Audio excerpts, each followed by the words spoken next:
Hello बच्चों, आज हम 10वीं क्लास से एक एकांकी पढ़ने जा रहे हैं जिसका नाम है कारतूस और इसके लेखक हैं हबीब तनवीर जी। इस एकांकी में लगभग 220 साल पुरानी एक घटना का वर्णन किया गया है और एकांकी में एक ऐसे जांबाज व्यक्ति का वर्णन है जिसने अंग्रेज़ों के छक्के छुड़ा दिए थे।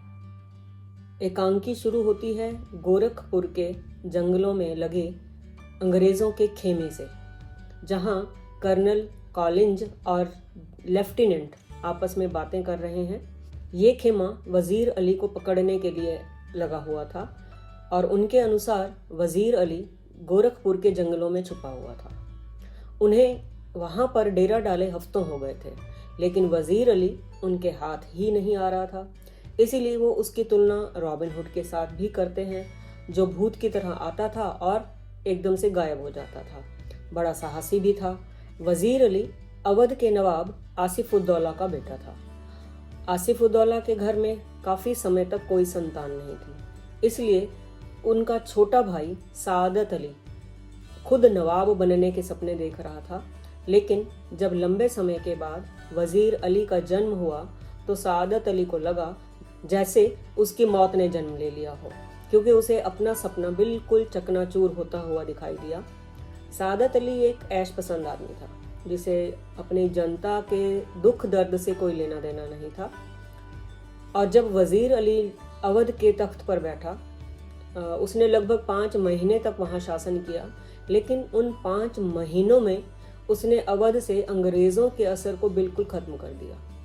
इसे देखकर अंग्रेज़ भी डर गए, तो अंग्रेज़ों ने सादत अली के साथ मिलकर साजिश रची और सादत अली को तो अवध का नवाब बना दिया और वज़ीर अली के लिए एक सालाना वजीफ़ा सा मुकर्रर कर दिया कि उसे साल में 3 लाख रुपए मिलेंगे, जिसमें वो अपनी गुजर बसर करता रहे। उधर सादत अली ने अंग्रेज़ों को न केवल अपनी आधी जायदाद दे दी, बल्कि उन्हें 10 लाख रुपए नगद भी दिए। अब वो खुद भी वहाँ पर ऐश कर रहा था और अंग्रेज़ों के तो मज़े थे ही। वज़ीर अली ने अफ़गानिस्तान को न्योता दिया था कि वो आएं और अंग्रेज़ों के खिलाफ युद्ध करने में उनकी सहायता करें। अफ़गानिस्तान को अंग्रेज़ों पर हमला करने के लिए टीपू सुल्तान ने भी बुलाया था, वज़ीर अली ने भी बुलाया और शमसुद्दौला ने भी बुलाया। ये सुनकर लेफ्टिनेंट ने कहा कि इसका मतलब तो ये है कि पूरे हिंदुस्तान में अंग्रेज़ों के खिलाफ एक लहर सी आई हुई है। और कर्नल ने कहा कि अगर ये लहर कामयाब हो गई तो जो हमने बक्सर में, पलासी में युद्ध जीते हैं, वो सारे के सारे बेकार हो जाएंगे। बातों ही बातों में कर्नल लेफ्टिनेंट को वज़ीर अली के बहादुरी के कारनामे सुनाता है कि उसने कंपनी के वकील का भी कत्ल कर दिया था, क्योंकि जब गवर्नर ने वज़ीर अली को कलकत्ता बुलाया तो वज़ीर अली ने जाने से इनकार कर दिया और वकील से कहा कि अगर वो उससे बात करना चाहता है तो उसे खुद यहाँ आना चाहिए। इस पर वकील ने उसे कुछ बुरा भला सुना दिया और वज़ीर अली तो वैसे भी अंग्रेज़ों से नफरत करता था, उसने वकील का कत्ल कर दिया और फिर अपने गिने चुने साथियों के साथ वो आजमगढ़ चला गया। वहाँ के शासक ने उसे अपनी हिफाजत में घाघरा तक पहुँचा दिया और अब ये छोटा सा कारवां कई सालों से इन जंगलों में भटक रहा था ताकि कहीं से सहायता मिले और वो अंग्रेज़ों को भगा सके।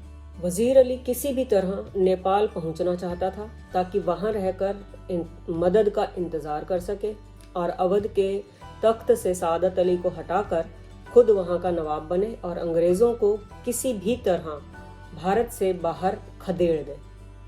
जब कर्नल और लेफ्टिनेंट बातें कर रहे थे, तभी एक सैनिक ने अंदर आकर कहा कि दूर से धूल सी उड़ती हुई दिखाई दे रही है, ऐसा लग रहा है कि कोई इस तरफ आ रहा है।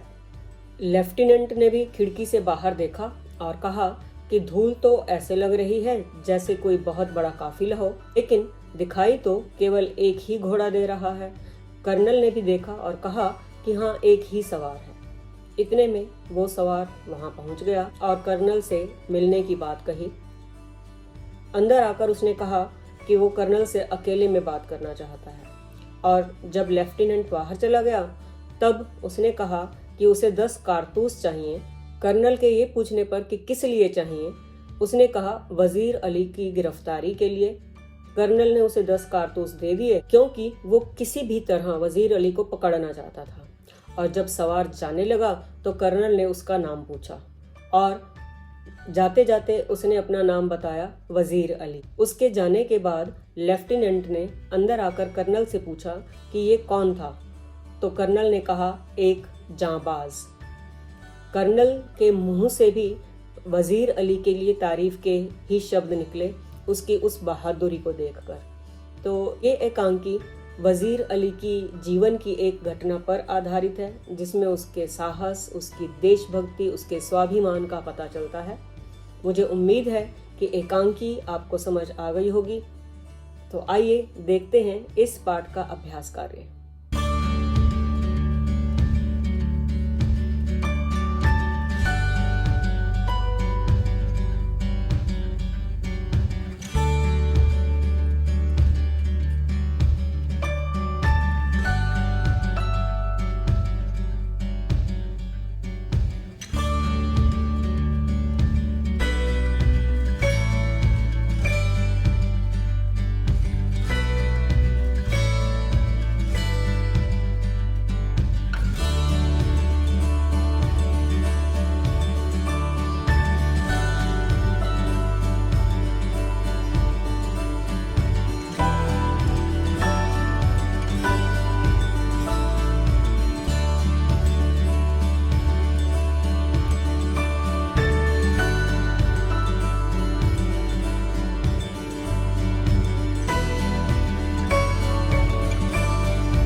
जल्दी ही मिलते हैं एक नए पाठ के साथ। तब तक पढ़ते रहिए, एग्जाम्स की तैयारी करते रहिए।